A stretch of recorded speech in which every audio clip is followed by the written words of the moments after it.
They say that that exposes them to further contempt and hatred, hateful expressions and whatnot, particularly in today's world post 9/11, that has made a number of Muslims more vulnerable to hatred and contempt? You know, I don't follow the Edmonton newspapers too closely, but the last house of worship that was firebombed in Edmonton was the synagogue I attended up there in law school, the one on Jasper Ave. I think it's called the Beth Shalom, where a Jordanian immigrant, radical Muslim, firebombed it, but the fool broke the Tom, do you know this case that went to the Court of Appeal?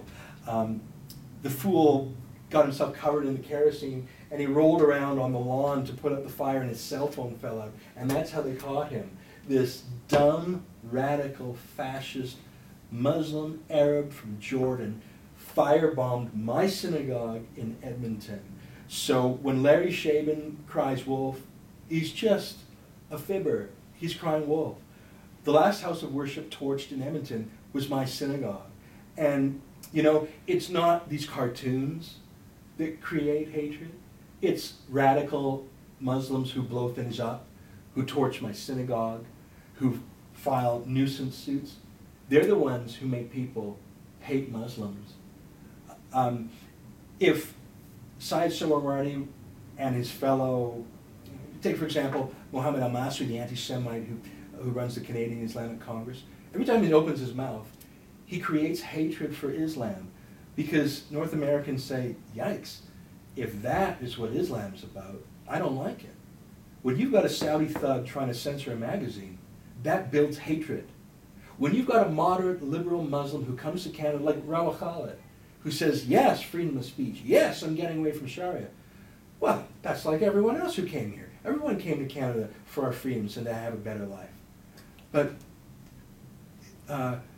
when these radicals start trying to import their values, whether it's violence or honor killings like Aqsa Parvez, or torching synagogues like the Beth Shalom, that's what makes people say, I hate you. Larry Shaben should look in the mirror and ask himself, is suing magazines and trying to get them censored, does that make people like Muslims less or more?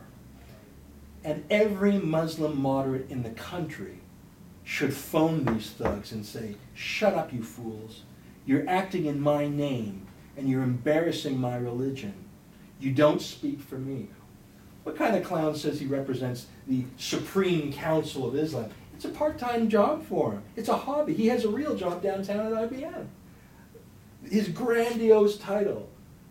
He doesn't speak for Islam, but every time he claims to do so, he further defames Islam. And if he claims to be a descendant of Muhammad, he defames his ancestor with his conduct.